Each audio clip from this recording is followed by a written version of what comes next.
ॐ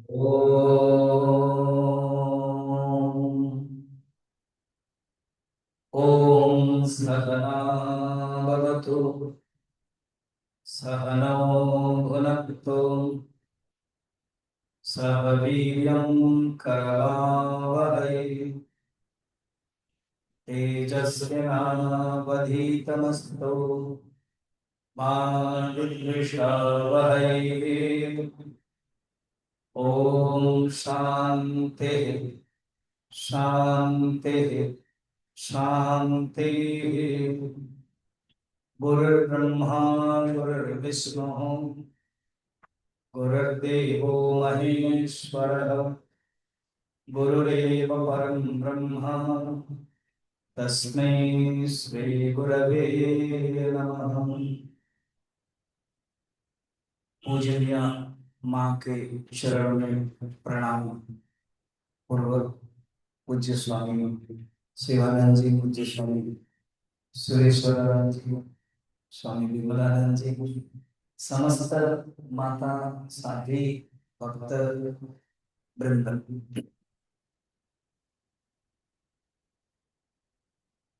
आप लोग जब भी घर में या आश्रम में कोई भी प्रार्थना करते हैं तो जरूर स्टार्टिंग में ही शांति मंत्र होता है। सामूहिक में भी जब अभी संयम सप्ताह में भी सवेरे से लेकर शाम तक आपके अलग अलग कार्यक्रम चलता है। बहुत कम ऐसी संस्था है जो सवेरे से लेकर पूरी रात तक प्रोग्राम चलता है, बहुत कम। मैं तो 42 ईयर्स में घूमता हूँ, यहाँ इतने परंपरा के अनुसार अलग अलग कार्यक्रम रखा गया है। इस बार भी ऐसे ही शाम को प्रवचन चैतन्य चरण बाबा के बारे में, माने महाप्रभु के बारे में, फिर भागवत पुराण, गीता, कैवल्य उपनिषद, फिर मौन, फिर नाम कीर्तन, सब कुछ रखा गया। तो कोई भी जब हम करते हैं, प्रार्थना करते हैं स्टार्टिंग, इसको शांति पाठ कहते हैं। कल हम शांति पाठ के बारे में बताया, आज थोड़ा सा कुछ पॉइंट्स। जब भी आप अकेले हो या साथ में शांति पाठ करते हो, जरूर आप आंख बंद कर देते हो और बैठते हो, तो जानना कि शांति पाठ है क्या। कुछ कुछ पॉइंट्स याद रखेंगे तो अब जब करेंगे सीरियसनेस एंड मीनिंगफुल लगेगा। फर्स्ट है, it is a bridge between me and God. शांति पाठ ब्रिज, जैसे अभी मैं स्वामी शिवानंद जी से मांगा कि स्वामी जी मुझे वाईफाई का पासवर्ड चाहिए, क्योंकि मैं टॉक दूंगा तो उसका यूट्यूब में दूंगा, बिना पासवर्ड में होगा नहीं। तो तुरंत स्वामी जी ने दिया।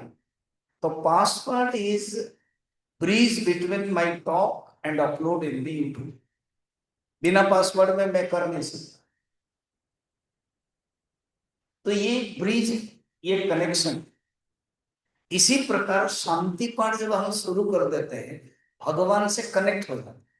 जैसे बीएसएनएल कनेक्ट इंडिया कहते हैं, कोई भी इंटरनेट कनेक्ट करने के लिए आपको जियो हो बाय एयरटेल पर जो जो स्कीम है वो आपका ऑन हो गया, कनेक्ट हो जाता है। तो पासवर्ड, शांति पाठ इज ए पासवर्ड, तुरंत भगवान से कनेक्ट हो जाता। कुछ ऐसे शांति पाठ है गुरु और शिष्य दोनों पाठ करते, जैसे ओम सहना भवतु, ये मैं रोज गाऊंगा और आपको ये पता भी है। तो ये गुरु और शिष्य दोनों गा रहे हैं।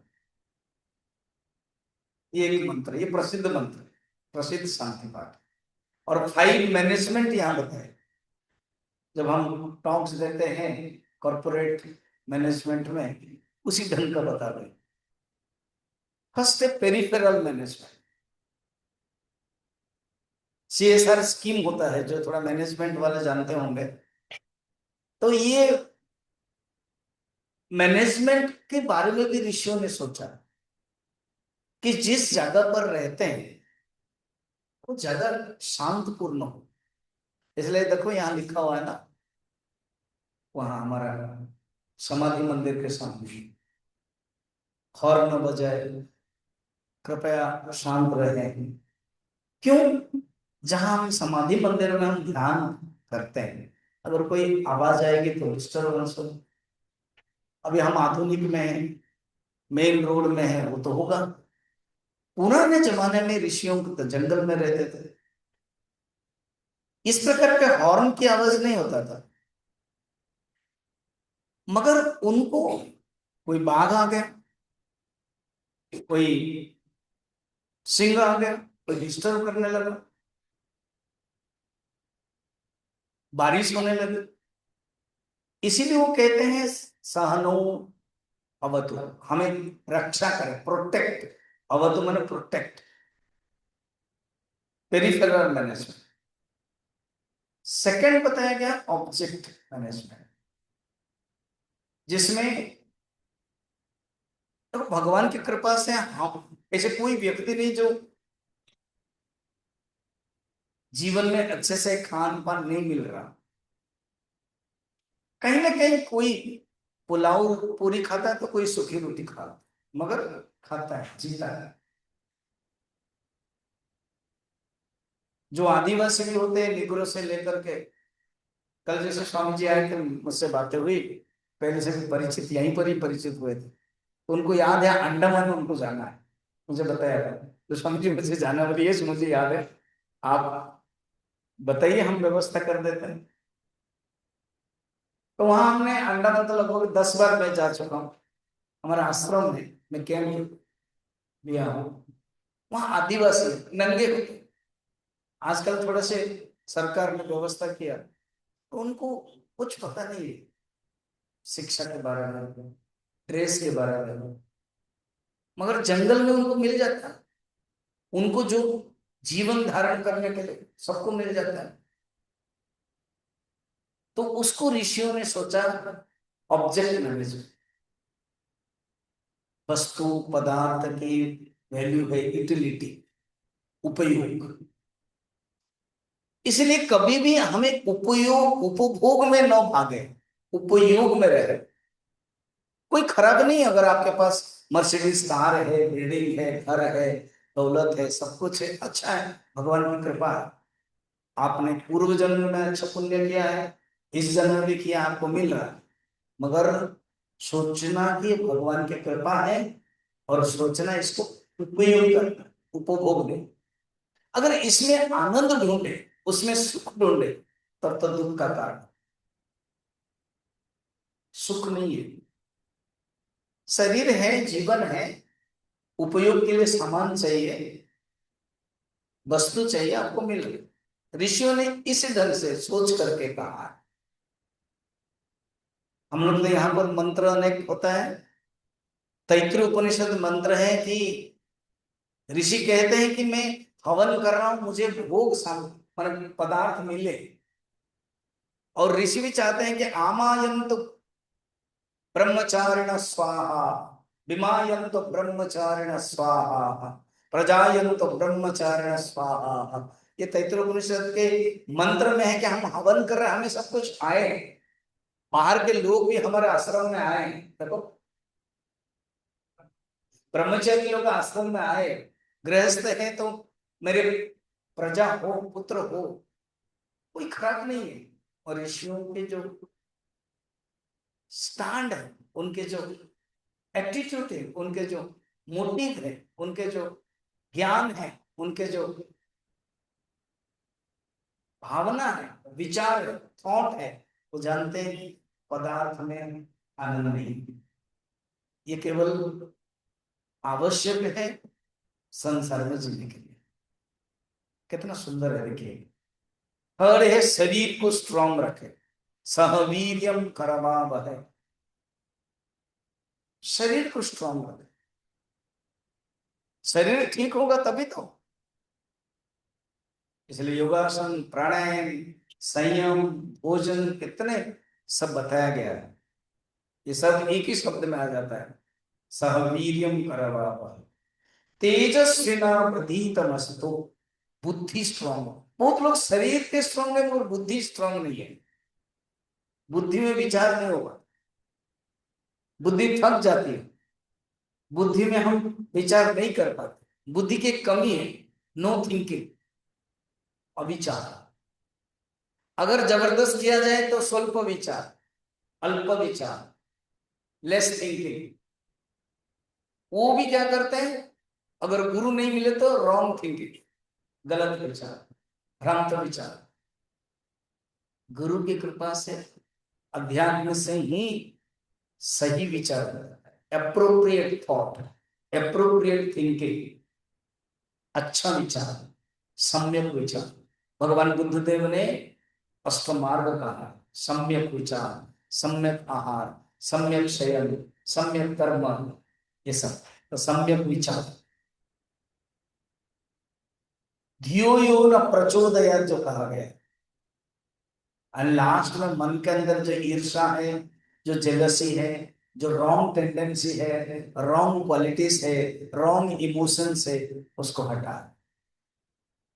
तो 5 management, peripheral management, object management, physical body management, intellectual management, mind management. And Om shanti shanti Shanti.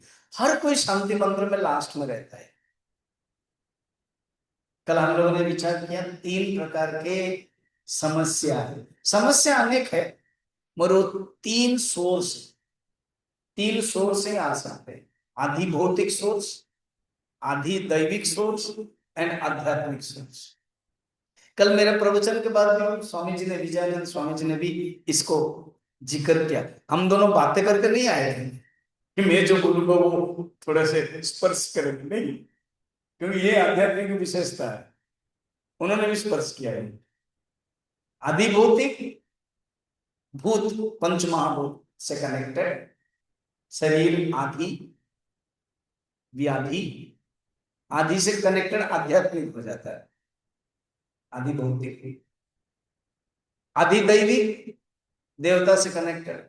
All and sudden जैसे कोविड वाला है, इसको पूज्य गुरुदेव ने बड़ा सुंदर में कहा, non factor, unknown factor, inner factor.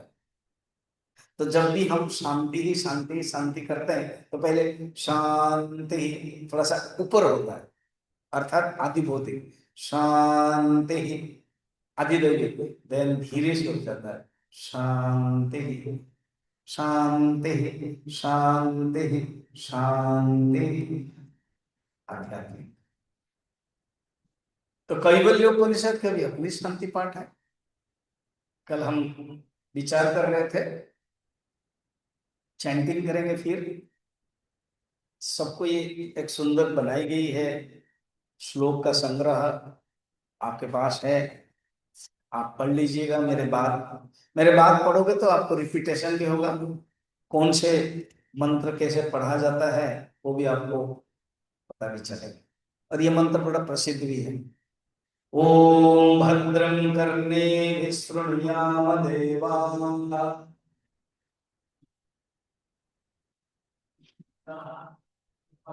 भद्रं पश्येमाक्षभिर्यजत्राः,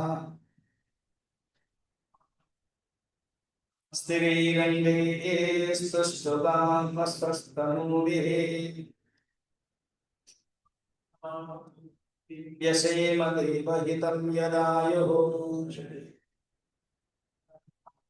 स्वस्ति न इंद्रो वृद्धस्रवाः,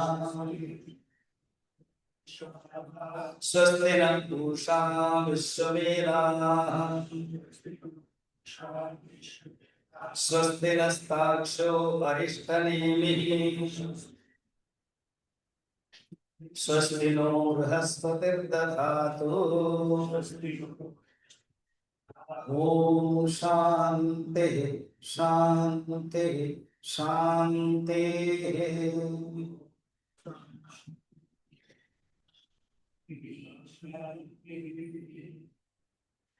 आप किसी के घर गए या आपके घर में कोई रिलेटिव्स आए, तो जब भी कोई यंग लड़का लड़के को देखते हो तो पूछते हैं, बेटा तुम क्या नाम है तुम्हारा, तुम क्या करते हो? वो कहता है कि मैं एमए पढ़ता हूँ, एमएससी पढ़ता हूँ, पीएचडी करता हूँ। उसी स्टैंडर्ड से आप जान लेते हो। छोटा सा बच्चा है तो आप पहले से अनुमान कर लेते हो क्या पढ़ते हो। कोई सिक्स बोलेगा एज के देख करके, कोई टेंथ बोलेगा। तो जब भी कोई डॉक्टरेट कर रहा हूँ, पीएचडी कर रहा हूँ, एमए कर रहा हूँ, एमएससी कर रहा हूँ, एमफिल कर रहा हूँ, तो जान लेना कि एजुकेशन के लास्ट स्टेज पर है ये लड़का। He will be educated. अध्यात्म में भी इसी ढंग का। क्या पढ़ रहे हो? ना मैं कैवल्य उपनिषद पढ़ रहा हूँ, कठोपनिषद पढ़ रहा हूँ, तैत्तिरीयोपनिषद पढ़ रहा हूँ, ईशावास्योपनिषद पढ़ रहा हूँ। सिर्फ चैंटिंग नहीं पढ़ रहा हूँ। कोई एमएससी पीएचडी कर रहा था, सिर्फ एमएससी पीएचडी केवल घोषणा करे, गाता रहे मैं कर रहा हूं नहीं होगा। मैं किसी लड़की को पूछा तुम कर क्या रहे हो, ना एम कम बीकॉम के बाद मैं वकालत कर रहा हूँ। मैं क्यों, बीकॉम के बाद तुमने सीयू क्यों नहीं किया, तुम्हारा स्टैंडर्ड क्या थे? उनको पता भी है कि मैं जानता हूँ, मेरे प्रवचन भी सुनती हो पटियाला के। तो फिर मुझे पसंद नहीं है सीख, पसंद नहीं है ना, तुम डर गए कि इतने पेपर्स होता है, मिनिमम 24 पेपर्स होता है, अगर कोई सीए होंगे तो जानते होंगे, डिफिकल्ट भी पास करना। और आजकल के जो सिस्टम बन गया गवर्नमेंट का, जीएसटी सीए का बहुत डिमांड की। मैं ऑफिस में बैठता हूँ, ये जानता हूँ कुछ कुछ बातें होती हैं उन लोगों के, तो जरूर कोई एक सीए भी होंगे, क्योंकि फिनांस के बारे में वो सब। तो वो हंसने लगे, नहीं वो वकालत तो बहुत इजी है। मैं बोला नहीं नहीं, मैं इंडस्ट्रियल वकालत करने। तो इसी प्रकार जब भी कोई पूछे या जाने कि हम उपनिषद पढ़ रहे हैं, तो जानना कि आप अध्यात्म में हाईएस्ट में पढ़ रहे हैं। इसलिए पूज्य माता जी को पता ही था कि कहीं ना कहीं मेरे जो भक्त है, मेरे जो शिष्य है, मेरे जो दीक्षित है, मेरे जो व्रती है, इसमें तो घुसना चाहिए। उन्होंने इसलिए सरल भाषा में लिखा, वो जो बहुत प्रसिद्ध वाक्य, know thyself and realise thyself। स्वयं को जानो और स्वयं का साक्षात्कार करो। कहाँ है? स्वयं जानत आत्मानम जानत, उपनिषद में वहीं से ही माता जी ने लिया है, अपने हमको समझाने के लिए हमारी भाषा है। एक कहाँ ओरिजिनल उपनिषद की।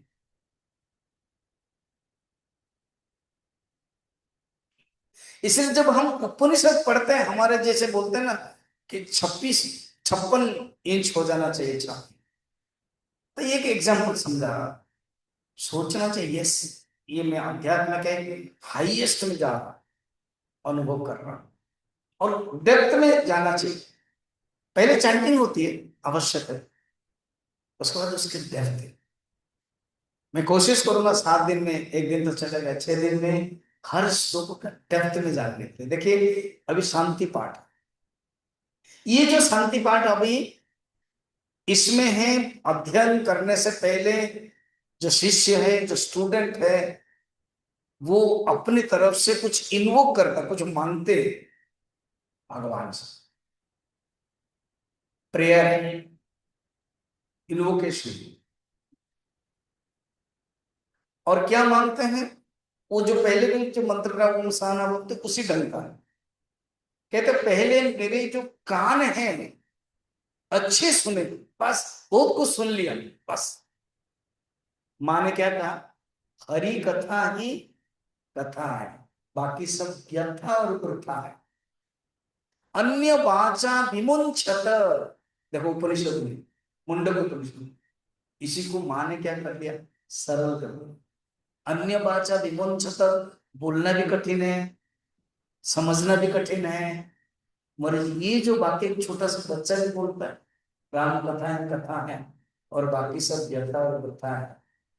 इंडिया के केरल का भी हो, कश्मीर का भी हो, बंगाल का भी हो, और पश्चिम भारत गुजराती का भी हो, छोटी सी बातों को माँ के सब जानता है। तो इंडिया क्या, बाहर भी। अब मैं इंग्लिश में इन लोगों को लेता हूँ, दे नो दिस, माँ की वाणी हिंदी में है, बंगाल में है, जानते हैं क्यों? ये महावाक्य होगा जो उपनिषद में कहा गया। माँ के आप जितने भी वाक्य देखो ना, कहीं कहीं छिपा होगा, डायरेक्ट मीनिंग होगा या तो उसके पीछे इनडायरेक्ट मीनिंग उपनिषद का। कितना सुंदर। तो ओम भद्रम करने भी सुनियाम देवा, हम केवल परमात्मा की बातें सुने, उपनिषद की बातें, भगवान की कथा सुने और देखे भी अच्छे केवल उसी परमात्मा के बारे में। भद्रम भद्रम पश्येम, स्थिर ही अंगे ही, हमारा अंग स्थिर हो, स्थिरम सुखम आसनम, ये तो उपनिषद पहले है। अच्छा, चार ग्रंथ को जीवन में अपने आप को, जो मूल ग्रंथ है, जो माइंड के साइकोलॉजी के बारे में भी वर्णन है और आत्मा के बारे में तो है ही, चार ग्रंथ जानना चाहिए जिसमें डर है। उसके बाद बाकी सब अनुजीव्य ग्रंथ है। एक है उपनिषद जो हम लोग पढ़ रहे हैं, सेकंड है योग वशिष्ठ, बहुत बड़े ग्रंथ है, लगभग 80,000 से ज्यादा है। उसको फिर संक्षिप्त संक्षिप्त करा गया अलग अलग संकलन के माध्यम से। थर्ड है योग दर्शन, पतंजलि के, चार पाद हैं, विभूति पाद, समाधि पाद, हमारी सब योग दर्शन, लगभग 216 सूत्र है, छोटे छोटे सूत्र है, मन के बारे में है, और लास्ट समाधि है ही। और फोर्थ है श्रीमद् भगवत गीता है। मैंने कहा ना, आनंदमय आश्रम रांची में मुझे मौका मिला था, मैं हर महीना एक एक अध्याय ले रहा था, शायद 13 या 14 तक ले लिया था, फिर मेरा ट्रांसफर हो गया पटियाला, छूट गया। हर महीना 6 दिन 7 दिन, एडमिशन के शैली से 1 घंटा में सिर्फ 4 श्लोक या 5 श्लोक, उसे डिटेल डेप्थ में जाते हैं। ये चार ग्रंथ जीवन में पढ़ना चाहिए, सुनना चाहिए, यही भद्रम है। स्थिर ही रहेंगे, उसके लिए शरीर को ठीक रखना चाहिए। यशीम देव हितम यदायु, अपने जो आयु है, प्रार्थना कर रहे हैं ना, ये जो आयु जो हमें मिला है, वो उसको हम अच्छे कालम नयेत वेदांत चिंतया, कहते हैं हम समय व्यतीत करें, न व्यसन है ना, न कलह है ना, न निद्रया। श्लोक है कि व्यसन निद्रा कलह से समय नष्ट न करे, कालम नयेत वेदांत चिंतया, आमृते है आसुप्ते है, अर्थात उठने से सोने तक, जन्म से मरण तक, अर्थात रोज और जीवन तक, कालम नयत वेदांत चिंतन, वेदांत माने उपनिषद,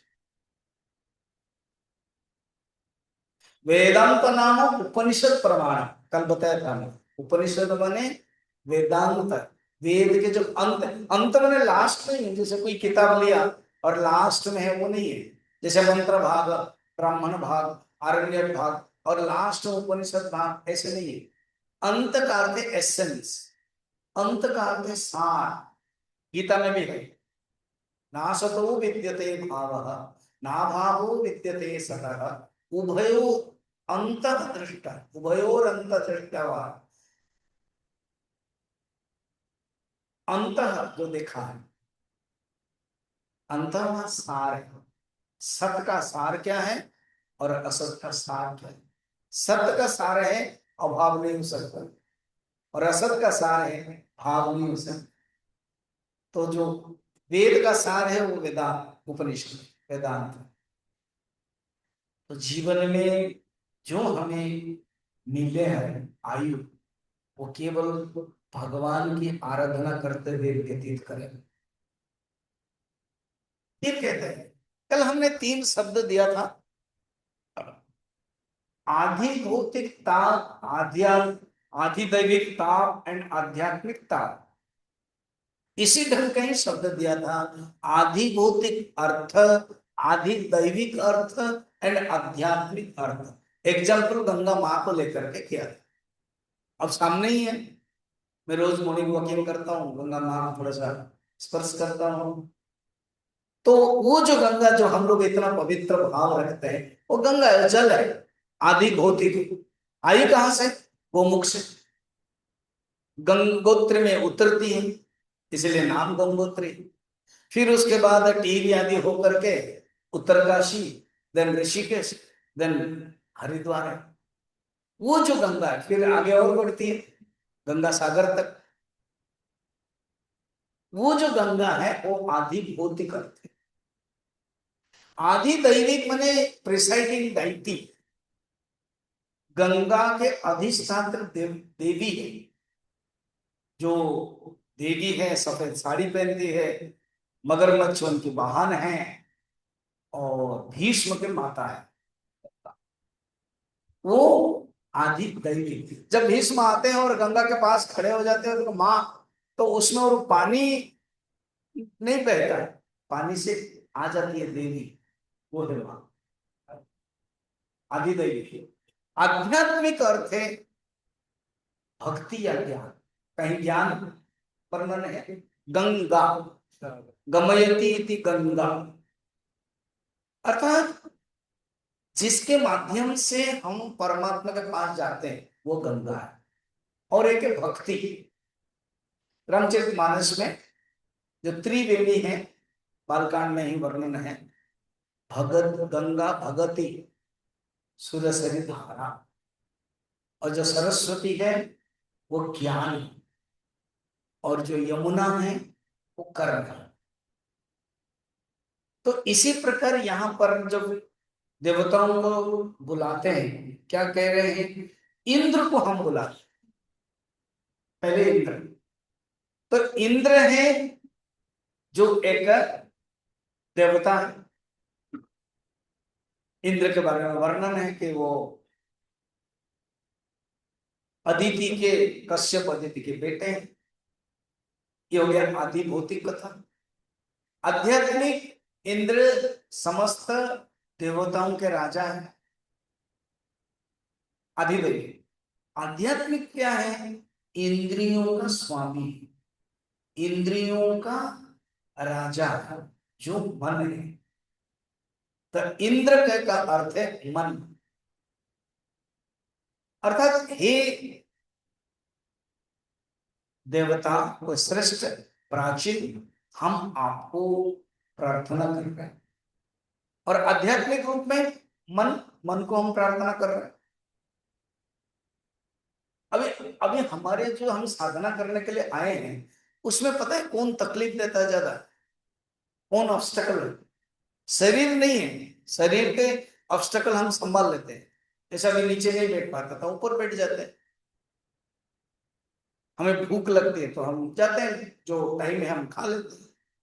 देखते हैं नींद आती है तो फिर कंट्रोल करते हैं कि कम खाना चाहिए, चावल कम, पूरी कम, वो हम अपना हिसाब कर लेते हैं। ये जो मन को हम हिसाब नहीं कर पाते, वो मन बड़ा धोखा देता।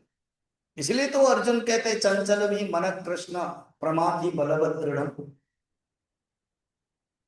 तो इंद्र को हम आराधना करते हैं इसलिए कि हमारा जो मन है, इंद्र का देवता है, वो हमें मदद करे।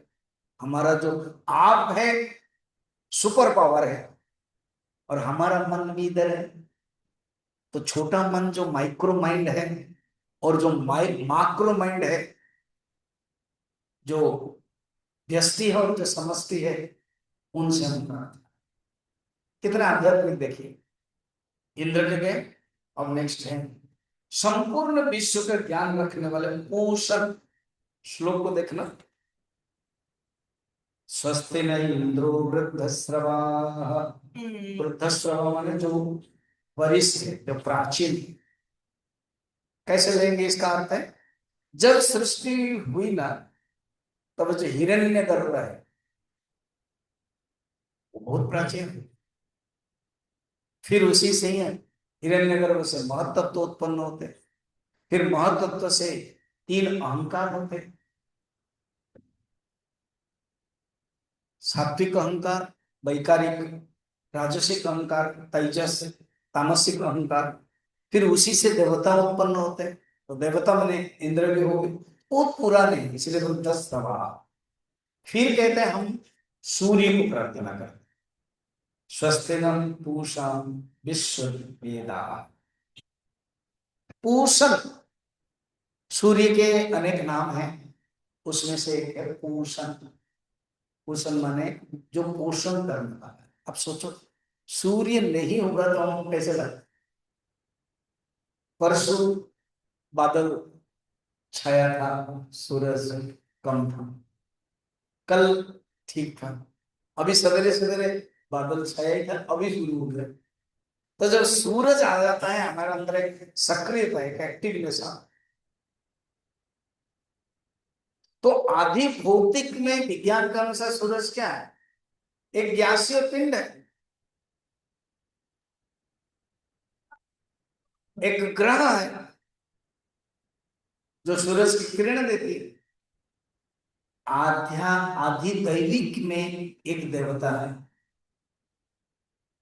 कहानी के अनुसार भी आदि भौतिक में क्या है, अदिति के बेटा है, कश्यप और अदिति आदित्य होते हैं।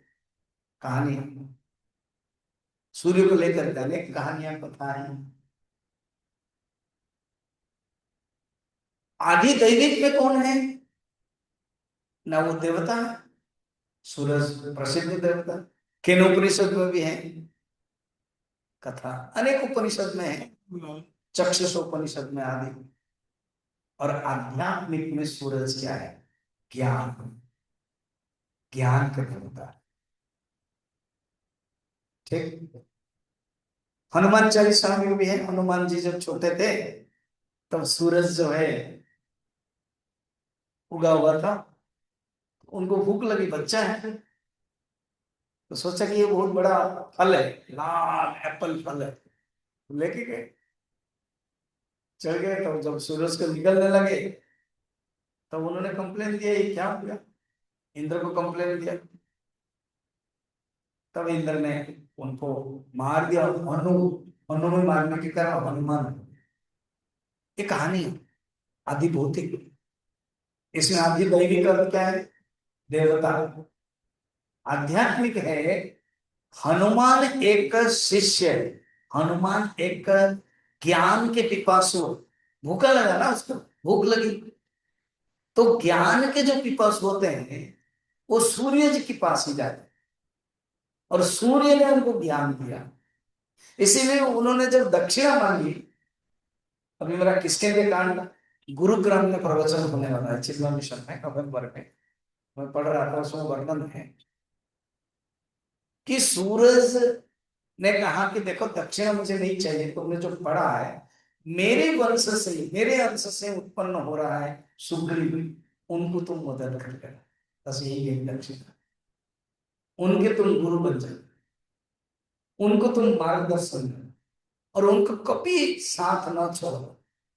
देखो जो कहानी है उस कहानी के अंदर आध्यात्मिक तत्व है। जब भी कोई साधक ज्ञान प्राप्त करता है, वो ज्ञान फिर जिस गुरु से प्राप्त करता है उसके प्रति कृतज्ञ रहता है।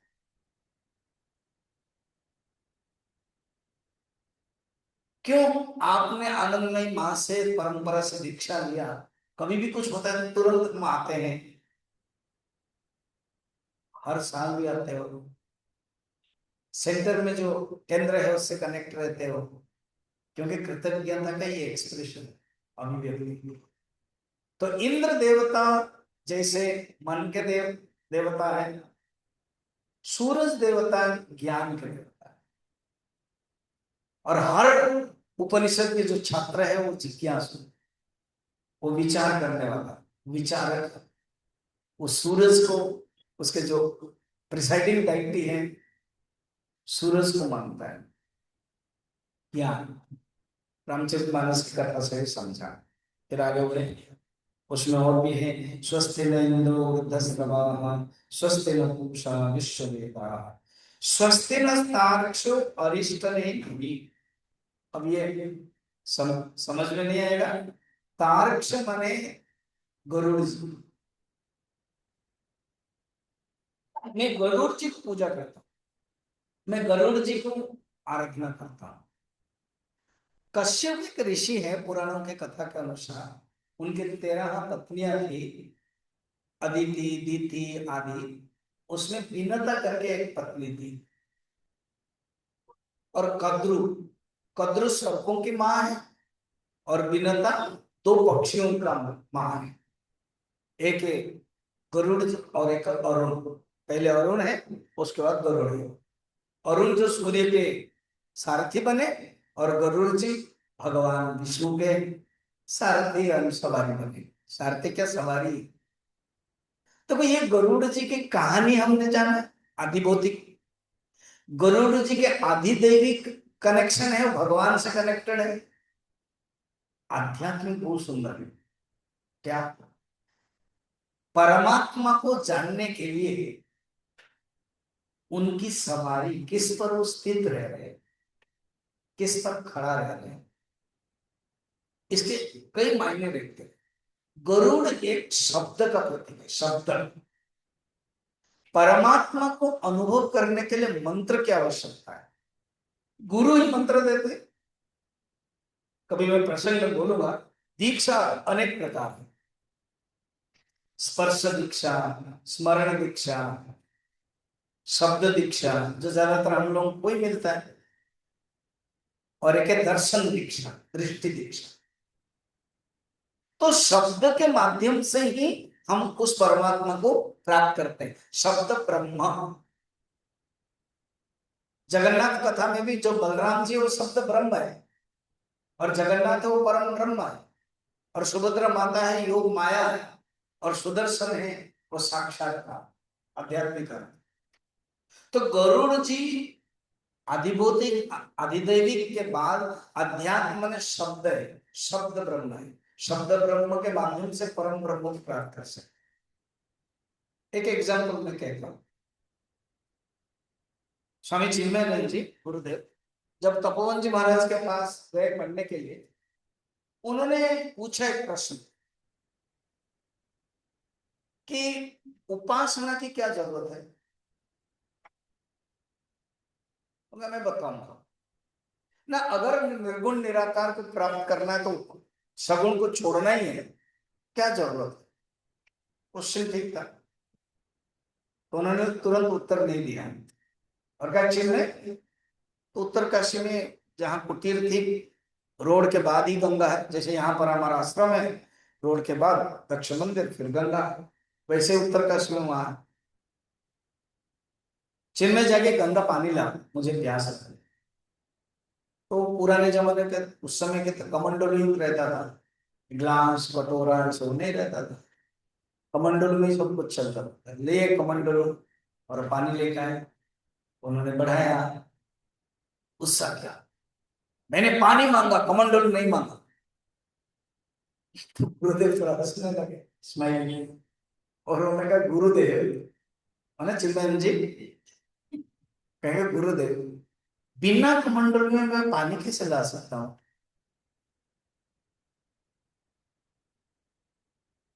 अगर बिना कमंडल में पानी नहीं ला सकते, पानी के बाद कमंडल का क्या होता है ना, पानी के बाद कमंडल का रख दिया जाता है, फिर कमंडल कोई पीता नहीं, खाता नहीं।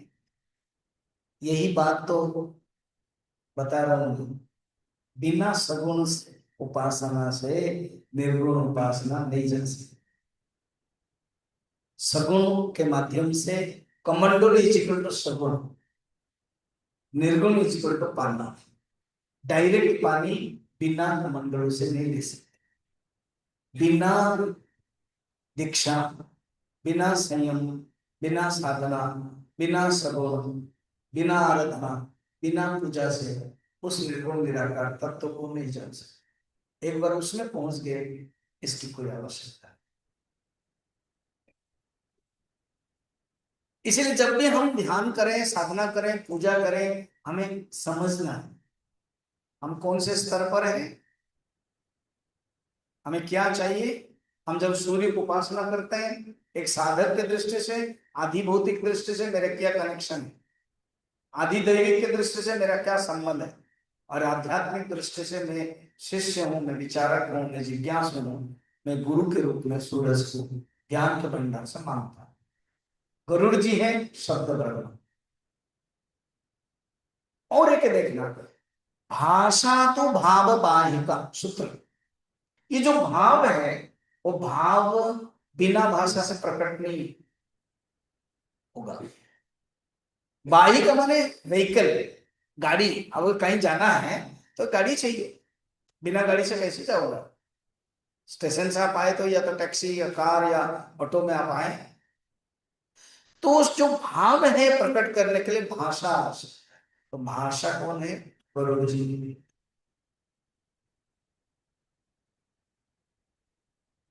इसी से हम जान सकते। तो गुरु जी को मैं प्रार्थना करता हूँ, शब्द ब्रह्म का आशीर्वाद मेरे पास आए, सगुण साकार का आशीर्वाद हो। फिर और एक गरुड़ जी जो अरिष्ट नेमी ही, जितने सब विपत्ति को दूर करने वाले। अब वो कहानी तो अनेक है। गरुड़ सर्प को खाते हैं, आध्यात्मिक में सर्प को खाना ये तो कहानी है, रामचरितमानस पुराणों में वर्णन है। मगर आध्यात्म में सर्प का अर्थ है संशय। जब हम कहानी पढ़ेंगे, रामचरितमानस पता चलेगा सर्प संशय। तो संशय को दूर कौन करते हैं, गरुड़ जी। जब भगवान राम और लक्ष्मण को नागपाश बंद गया है, तब नारद जी ने कहा कि गरुड़ जी को बुलाओ, और गरुड़ जी ने दूर किया, और गरुड़ जी को खुद संशय हो गया, ऐसे कैसे, खुद तो ये भगवान है और उनको मुझे छोड़ना पड़ा, मुक्त करना पड़ा। फिर वो काकभूषण के पास गए ज्ञान प्राप्त करने के लिए। तो जीवन में भी जो संशय होता है, वो संशय को दूर करते हैं गरुड़ है, जो ज्ञान शब्द ब्रह्म।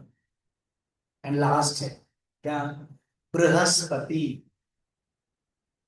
में श्लोक में हुआ, स्वस्तिनो बृहस्पति दधातु। दधातु का अर्थ है कल्याण करे, बृहस्पति हमें कल्याण करे।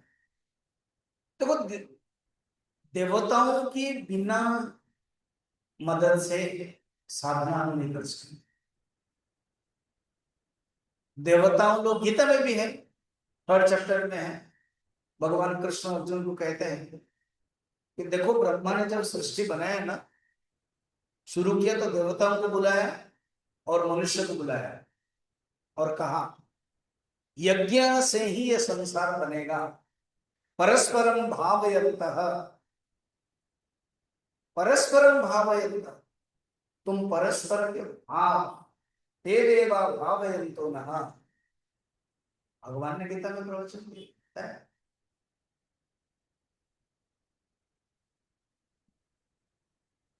तो बिना देवताओं के शक्ति से हम कर नहीं सकते। तो बृहस्पति कौन है, देवताओं के गुरु है।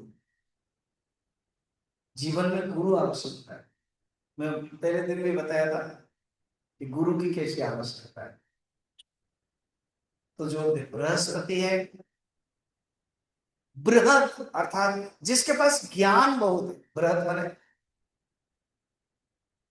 बहुत, ब्रह्म शब्द उसी से आया है, बृहदात्मा, ब्रह्मणात्मा।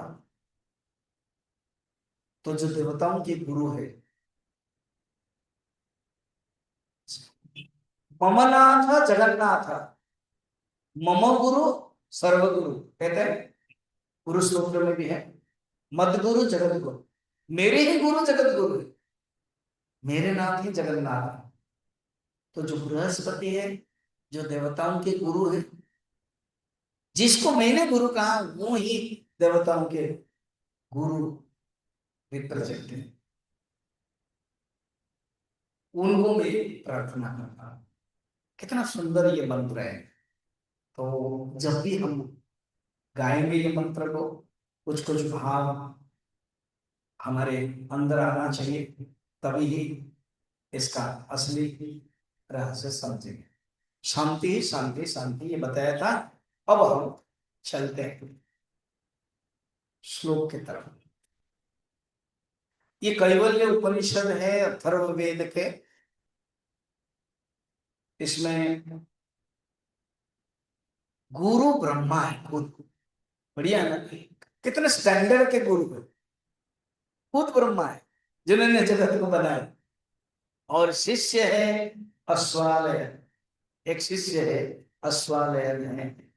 वो गुरु के पास जाते हैं, खुद ब्रह्मा के पास, और प्रश्न पूछते हैं। डायरेक्ट ये प्रश्न है।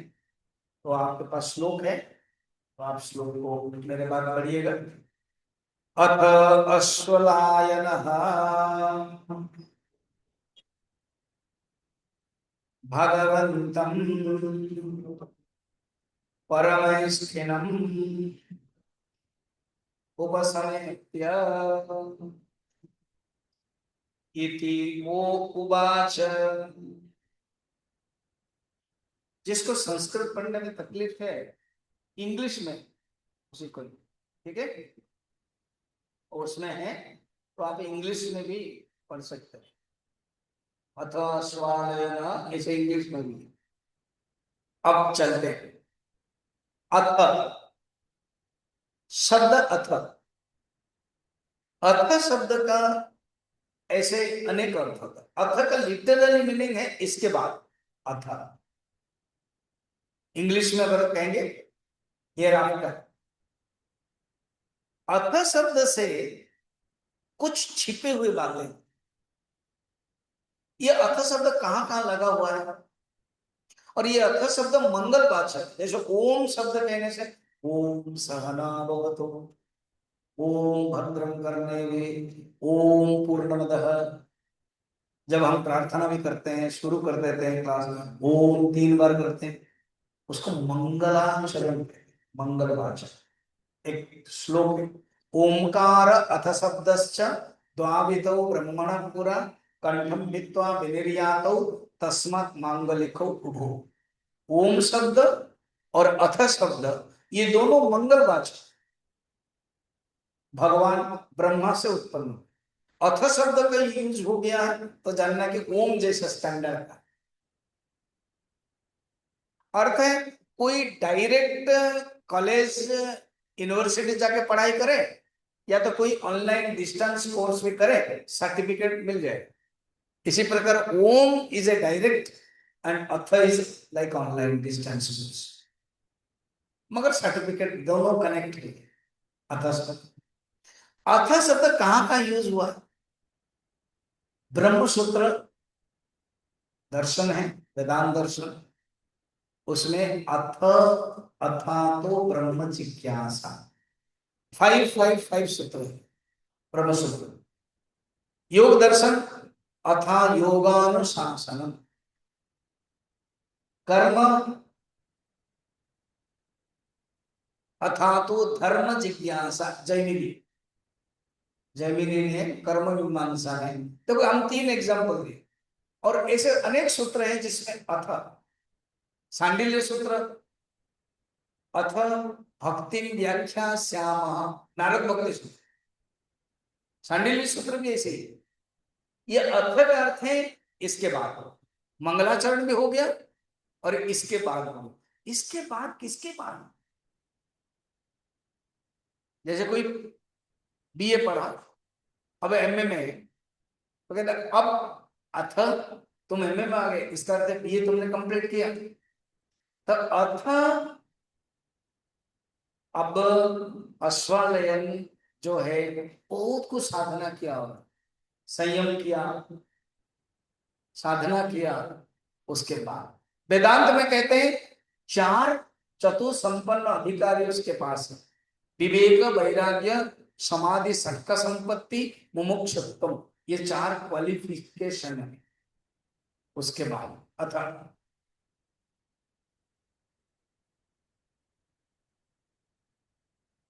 और एक ने पात्रता के निरूपण भी कर दिया। अथा क्या हुआ? अश्वलायन, अश्वलायन एक शिष्य, एक ऋषि है खुद, और अभी शिष्य बनकर जा रहे हैं। भगवंतम, भगवान कौन है? परमेष्ठिनम, जो परमेष्ठ भगवान है, जो ब्रह्मा है, उनको, उनके पास गए। भगवंतम परमेष्ठिनम उपसमेत्य, निकट पहुंचकर, उपसमेत उनके पास जाकर के उवाच कहा।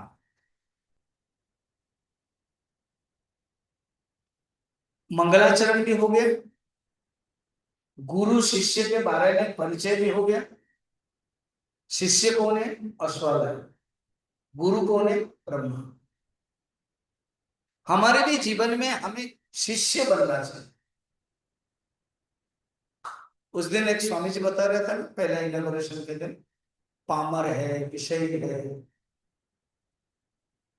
तो उससे अगर ऊपर उठोगे, उन्होंने सिद्ध कहा, हमने विचार करते हुए 12 या 14 प्रकार का स्टेज बनाए, कभी समय होगा तो बोलूंगा। अभी हम श्लोक के फोकस करते हैं। जीवन में हम अलग अलग अलग स्तर में आते हैं। कार्मिक है, निष्काम कर्मयोगी है, भक्त है, शिष्य है, ये सबसे बड़ा कठिन है। सेवक और कठिन है।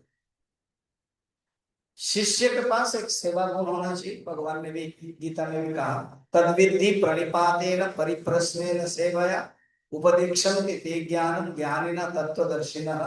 चतुर्थ अध्याय में कहा है, शिष्य वो है जिसके अंदर सेवा भाव हो, प्रणिपात भाव हो, और प्रश्न भी पूछे। इसलिए स्वामी जी ने प्रवचन के पहले डिक्लेयर किया ना, स्वामी सूर्येश्वरानंद जी, प्रवचन के बाद अगर किसी को प्रश्न है पूछना चाहिए, ये मौका है। ज्यादातर क्या होता नहीं, मैं भी किसी के भी घर में भिक्षा में जाता हूँ, भिक्षा आप तो समझ रहे होंगे ना, साधु संत को जब घर में जाते हैं तो हम लोग भिक्षा बोलते हैं, आप भी जानते हो। पहले हम बैठते हैं, कोई कोई प्रश्न है पूछो, नहीं तो खान पान खाना पीना देने में ही समय चला जाता है, प्रश्न पूछो। इससे क्या जिज्ञासा बढ़ेगी, मिलेंगे नहीं ना साधु संत हमेशा।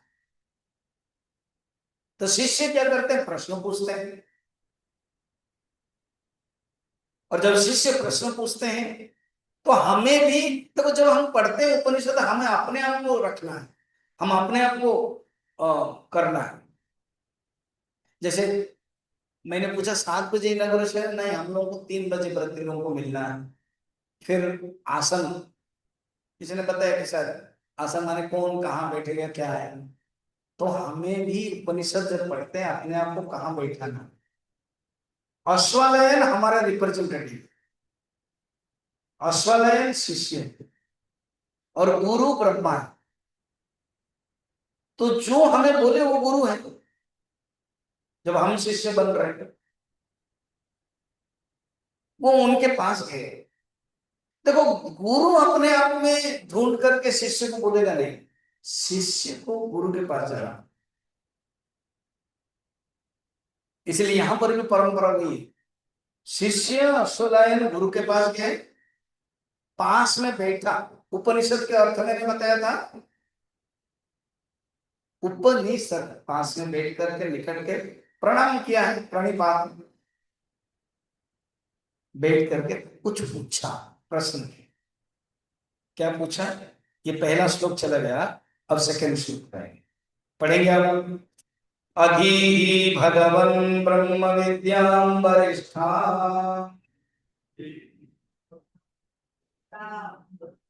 सदा सद्भिः सेव्यमानां निगूढा यया चिरः सर्व पापं व्यपोय परात् परं पुरुषं याति विद्वान्। तो भाई ये भारतीय संस्कृति के संस्कार बोल के बच्चे लोग बड़ा धड़ाधड़ बोल रहे हैं, शायद ये मंत्री जी को आता होगा है? नहीं सुन के ही बोल रहे हैं। Very good. एनर्जी भी है, शक्ति है, तेज है,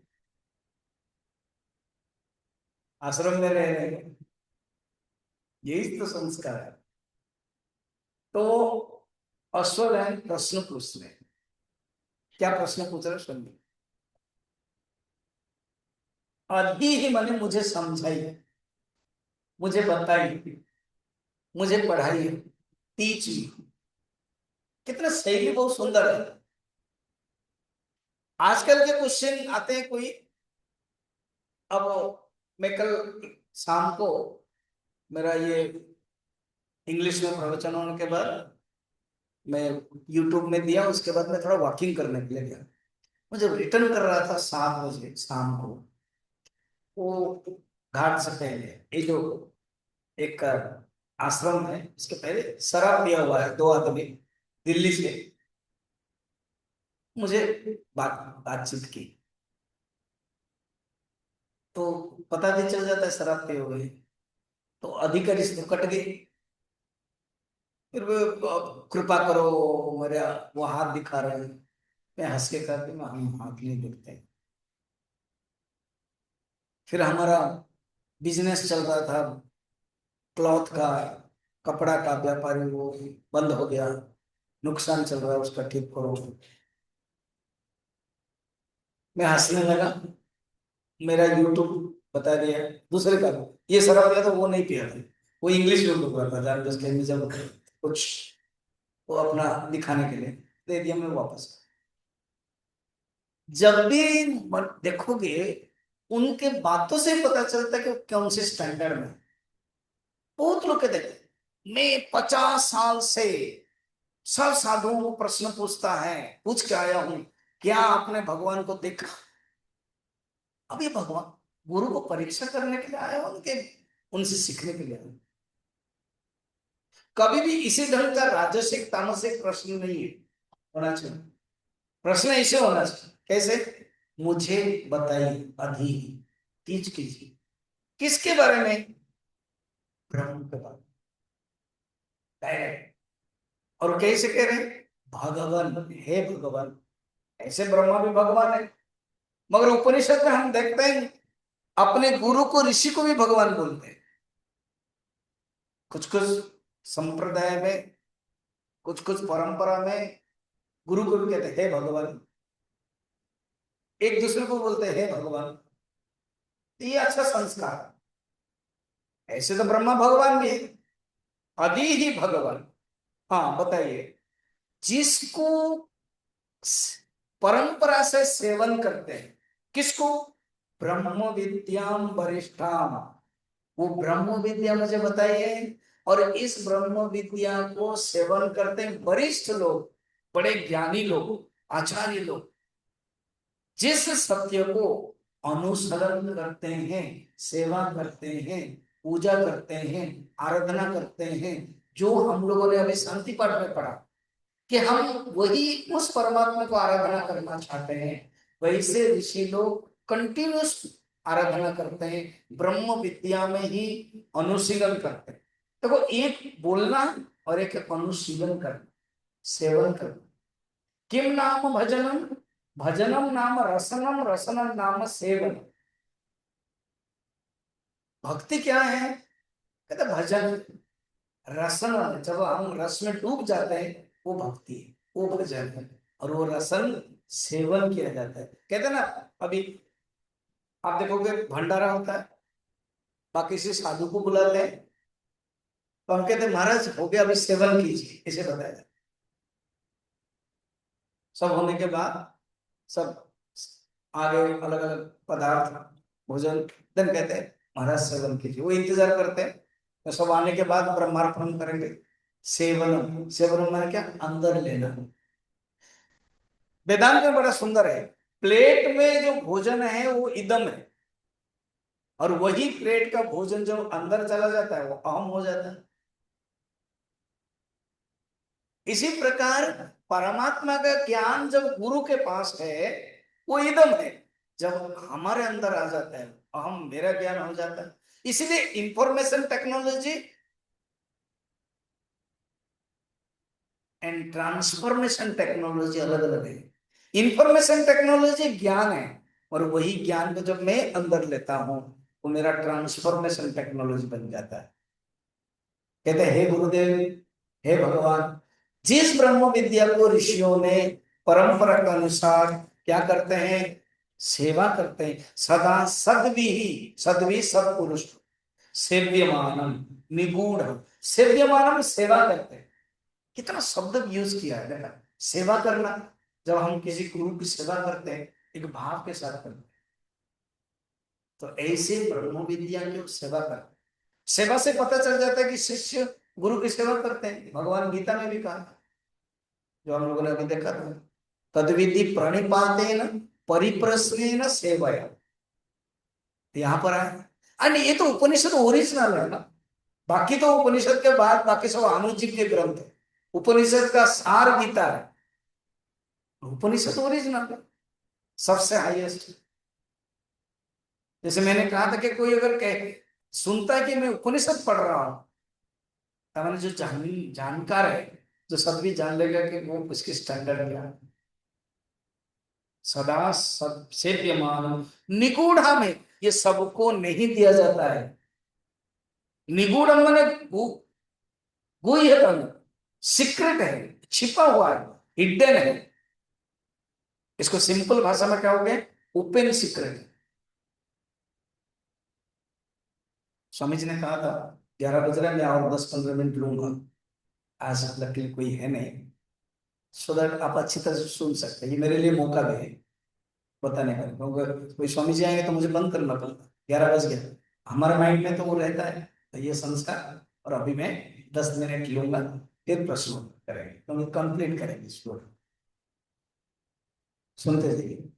निगूढ़ अनेक अर्थ होते हैं। एक होता है गूढ़ का अर्थ है जो छिपा हुआ, हिडन है, और एक होता है ओपन सीक्रेट है, सीक्रेट है मगर ओपन सीक्रेट है। ये कैसा है इंग्लिश, ओपन सीक्रेट होती ना, अरे I am telling you open secret, it is truth. ब्रह्म विद्या ही एकमात्र सत्य है, ओपन सीक्रेट है।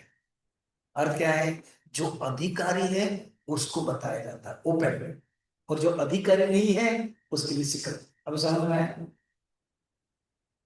इसलिए ओपन सीक्रेट, निगूढ़, एंड यही ट्रुथ है, फॉल्स नहीं, यही रियल है, अनरियल नहीं है, ये हिडन है। क्या ये हमारे देखो ना, हमारे भारतीय संस्कृति क्या खूबियां हैं। अनेक मुगल से लेकर के अंग्रेज सब आए, मगर ये उपनिषद का ज्ञान रहा, परंतु अनेक उपनिषद का ज्ञान को प्राप्त किया विदेशी लोगों ने, क्योंकि ये ज्ञान की खूबियां हैं निगूढ़ा में। माँ के समय में कौन नहीं आता था, अनेक धर्म के लोग माँ को प्रणाम करते थे। इसी यहाँ पर तो प्रेसिडेंट से लेकर के बहुत लोग आ चुके हैं, प्रणाम कर चुके हैं, क्योंकि परिषद का ज्ञान जो रखता है, जो अधिकारी वो आ जाए। निगूढ़ यया चिरात, जिसके माध्यम से, अचिरात मैंने जल्दी, अचिरात सर्वम पापम व्यपोय। हम क्या चाहते हैं, हमारा जीवन मुक्त हो, हमारा जीवन शुद्ध हो, हमारा जीवन पाप विमुक्त हो, हमारा जीवन free from all obstacles, free from since, पाप से दूर हो। कहते इसी से ही मिलेगा, ये ब्रह्म विद्या से ही मिलेगा। ब्रह्म विद्या का प्रयोजन है, शास्त्र में अनुबंध चतुष्टय कहते हैं, जो थोड़ा सा शास्त्र पढ़ते हैं समझ में आएगा। अनुबंध चतुष्टय में अधिकारी है, अधिकारी जो सेवा किया है, विषय क्या है ब्रह्म विद्या, प्रयोजन क्या है मुक्ति प्राप्त करना, और संबंध क्या है अधिकारी और विषय का जो संबंध है। यद परात परम पुरुषम याति विद्वान, जो विद्वान है उस परात परम पुरुष को जान करके जीवन धन्य करा देता है और आत्मा को प्राप्त करते हैं। आत्मानं जानथ। देखो यहाँ पर परमात्मा को जान लेता है, याति प्राप्त करता है, जान लेता है। जो माने इतना सुंदर कहा, know thyself, realise thyself. मैं जानबूझ के बोल रहा हूं सो दैट आपके मन में माँ के वाक्य और उपनिषद के वाक्य को जोड़ोगे आप। इसी से ही परमात्मा को जानोगे। परम, परात परम, परात से पर, पर का अर्थ है प्रकृति, प्रकृति से पर जो परमात्मा है, जो पुरुष, जो ब्रह्म है, उसको जान करके जीवन धन्य करता है। ये लंबा क्वेश्चन है यार। क्वेश्चन क्या है? उस परम ब्रह्म के बारे में मुझे बताइए। ये सिंपल क्वेश्चन। उसके साथ एडजेक्टिव क्या लगाया? जिस परमात्मा के जान करके सेवा करते हैं, गुरु के प्रति, उसके प्रति कंटिन्यूस ये परंपरा है, वो लोग सद्वी है, अधिकारी है, और उनकी सेवा करने के कारण जिस विद्या को मैं जानना चाहता हूं, शिष्य कह रहे हैं, अश्वमेध कह रहे हैं। शिष्य कोई साधारण नहीं है, हमारा नहीं है, वो ऋषि है जो तपस्या करके संयम किया है जीवन में, वो पुरुष से है। और कहते हैं जीवन मुक्त हो जाता है, पाप से मुक्त हो जाता है, उस परमात्मा को प्राप्त करते हैं। उसी के बारे में आप बताइए। ठीक। अब एक क्वेश्चन, एक श्लोक देंगे, फिर मैं विदा। नंबर 2। अब प्रश्न होने के बाद देखो, तो प्रश्न को उन्होंने बहुत लंबा नहीं किया, क्लियर बता दिया। और एक के बाद ये नहीं कहा 1 मिनट ये एक प्रश्न हुआ, सेकंड प्रश्न पूछ रहा हूं, थर्ड प्रश्न पूछ रहा हूं, वो भी नहीं किया, बैठ गए। अब गुरु आंसर है, पढ़े 2 नंबर। तस्मै होवाच पितामहश्च श्रद्धा भक्ते ध्यान योगा अवैहि। तस्मै का अर्थ है उसको, उसको किसको? शिष्य को, शिष्य को अश्वलायन। सह, वो कौन है? गुरु, पितामह, पितामह ब्रह्मा। कोई कह सकता है नहीं, ब्रह्मा कैसे हो जाएगा, पहले श्लोक में तो है नहीं, परमेष्ठिनम है। तो देखो यहाँ स्पष्ट है, पितामह, पितामह ब्रह्मा के लिए कहा जाता है। और हम जब यहाँ पर पृथ्वी में आते हैं, महाभारत में पितामह भीष्म को कहा गया है, क्योंकि अर्जुन पांडवों के और कौरवों के पिता के पिता है, महाभारत में है ना। वो अर्जुन छोटा था, मतलब ताश्री ताश्री ताश्री, गोद में बैठ जाता था। भीष्म ने प्यार किया कि अर्जुन, मैं तेरा तात नहीं हूं, मैं तेरा तात का भी तात हूं, पितामह हूं, पितामह ब्रह्म। क्या कहा?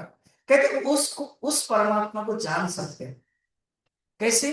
4 मेथड से, 4 स्तंभ बताए गए ना यहाँ, तो यहाँ पर भी देखो 4 मेथड से जान सकते हो, 4 साधना से जान सकते। फर्स्ट है श्रद्धा।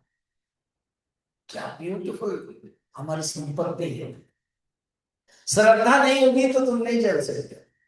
गुरु वेदांत वाक्येषु विश्वास श्रद्धा। गुरु के वाक्य और वेदांत जो शास्त्र के वाक्य के प्रति विश्वास है, श्रद्धा, श्रद्धा। फिर कहते भक्ति। तो श्रद्धा और भक्ति अलग अलग है। हाँ, श्रद्धा गुरु और वेदांत की फोकस, और भक्ति भगवान के फोकस। श्रद्धा भगवान के प्रति भी होती है, मगर भगवान के प्रति श्रद्धा होने के लिए पहले गुरु और शास्त्र, शिष्य माने शास्त्र को श्रद्धा होनी पड़ती। कबीर इसलिए कहते हैं, गुरु गोविंद दो खड़े, काके लागो पाए, बलिहारी गुरु आप गोविंद जी ने बताया। वेरी गुड, बच्चे लोग इतना सुंदर बोल रहे हैं। अच्छा, मेरा अरेंज करना था इन लोगों में कभी 40 मिनट प्रवचन दे दिया उनके स्टैंडर्ड में। हाँ, जो टीचर है, कभी एक दिन वहां स्कूल जाएगा। लास्ट टाइम दिया था मैंने, स्वामी जी को याद होगा, उसमें से कोई थे क्या? नहीं ना, ये तो नए नए बच्चे, 4 साल हो गया। अच्छा है, संस्कार है। एक खासियत देखिए, ये माँ की कृपा है लोगों की, इसको बरकरार रखना चाहिए। पता है हमारे चिल्वा मिशन में जो कोर्स होता है, लाखों लाख खर्च होता है, 3 साल का, 2.5 साल का होता है। बच्चे कम रहते हैं, स्टार्टिंग होता है 40 से, धीरे धीरे धीरे धीरे धीरे 10 रहते हैं, दीक्षा रहते हैं 2-3, चिन्मय मिशन में 2-3 रहते हैं। तो कमिटी ट्रस्टीज को बोलते हैं इतना खर्च होता है, रिजल्ट कम निकलता है। तो हमारे गुरुदेव बोलते थे, और गुरु जी बोलते हैं, डोंट सी द रिजल्ट, 40 से जो संस्कार मिला है सबको, वो ही रिजल्ट है, ये संस्कार है। ये लोग कहीं भी जाएं, गृहस्थ भी बने और मां को भी नहीं भूलेंगे, यही काम है। चलिए, श्रद्धा और भक्ति, श्रद्धा गुरु और शास्त्र के प्रति इंक्लिनेशन, डेडिकेशन, और भक्ति भगवान के प्रति। देखो, भक्ति को कहते हैं डिवोशन इंग्लिश में। Emotions towards God becomes devotion, emotions towards world becomes attachment. Emotion से प्रमोशंस होता है, डिवोशन बनता है। इमोशन जब डिमोशन हो जाता है, अटैचमेंट। सिंपल। तो भक्ति क्या है? डिवोशन। ब्रह्मा क्या आंसर दे रहे हैं देखिए, परमात्मा को प्राप्त करने के लिए 4 मेथड में बता रहा हूं, अश्वलयन, एक है श्रद्धा फेथ, और सेकंड है भक्ति, थर्ड है ध्यान। तो ये सब हम लोग कर रहे हैं, आप लोग कर रहे हो। कभी कभी रामकृष्ण परमहंस बैठते थे और महेंद्र आदि, जो मिस्टर एम कहते हैं, जो अगर कोई अध्ययन किया है बंगाल के, तो बहुत लोग अध्ययन किया हो, उनको एम कहते हैं। वो पढ़ते थे कोई उपनिषद, विवेक चूड़ामणि, बड़े बड़े ग्रंथ पढ़ते थे। तो किसी ने पूछा होगा स्वामी विवेकानंद जैसे या कोई, क्या आपको तो ये सब जरूरत नहीं है? तो क्या बोलते थे पता है, कि मैं जो बोल रहा हूँ, मैं जो अनुभव कर रहा हूँ, ये सही है कि ठीक है, तुम्हारे उपनिषद में लिखा हुआ है, तो तुम जब उपनिषद पढ़ते तो मुझे लग रहा है कि सही है। समझ में है? इसी प्रकार आप जितने साल से कर रहे हो साधना, श्रद्धा, भक्ति, ज्ञान, जो माँ ने कहा है, परंपरा ने कहा, उसको कर रहे हो। जब ये उपनिषद पढ़ोगे, गीता पढ़ोगे, पता चलेगा जो हम कर रहे हैं सही कर रहे हैं। तो श्रद्धा, भक्ति, ध्यानम, ध्यान मेडिटेशन, और योगा। देखो, ध्यान शब्द अलग, योग शब्द अलग। तो योग माने यहाँ पर कर्म योग, क्योंकि भक्ति तो है, श्रद्धा तो है, ध्यान तो है। तो योग कोई अर्थ लेते हैं, नहीं नहीं, ज्ञान योग, ज्ञान भी चाहिए, विचार चाहिए। कोई कहता नहीं कर्म योग, कोई कहता नहीं अष्टांग योग। योग से सब कुछ आ गया। 4 मेथड है, अब ही प्राप्त कर सकते हो। सुंदर बताया। फिर आगे के जो श्लोक है वो हम कल करें। न कर्मणा न प्रजया, बड़ा प्रसिद्ध श्लोक है, पढ़ते हैं इसको, अर्थ कल होता है। न कर्मणा न प्रजया धनेन ज्ञानेनैके अमृतत्वमानसुः परेण नाकं निहितं गुहायां विभ्राजते यद्यतयो विशन्ते। उस परमात्मा को प्राप्त करने के लिए क्या क्या नहीं चाहिए और क्या क्या चाहिए। उस परमात्मा को प्राप्त करने के लिए डूज क्या है, डोंट्स क्या है। उस परमात्मा को प्राप्त किसी से नहीं होगा और किसी से होगा, ये बात। श्लोक नंबर कितना है बताओ? 3 में बताएंगे, जो हम लोग कल देखेंगे। ठीक है। क्योंकि 1 घंटा 15 मिनट उपनिषद सुनना थोड़ा भारी लगे, और सवेरे से लेकर आप सुनते हो, इसलिए मैं ज्यादा समय ले लूँ। स्वामी जी ने मुझे कहा था थोड़ा सा बढ़ा दो, मैं कहा ठीक है बढ़ा देता हूँ। प्रश्न है तो पूछ लीजिएगा किसी का।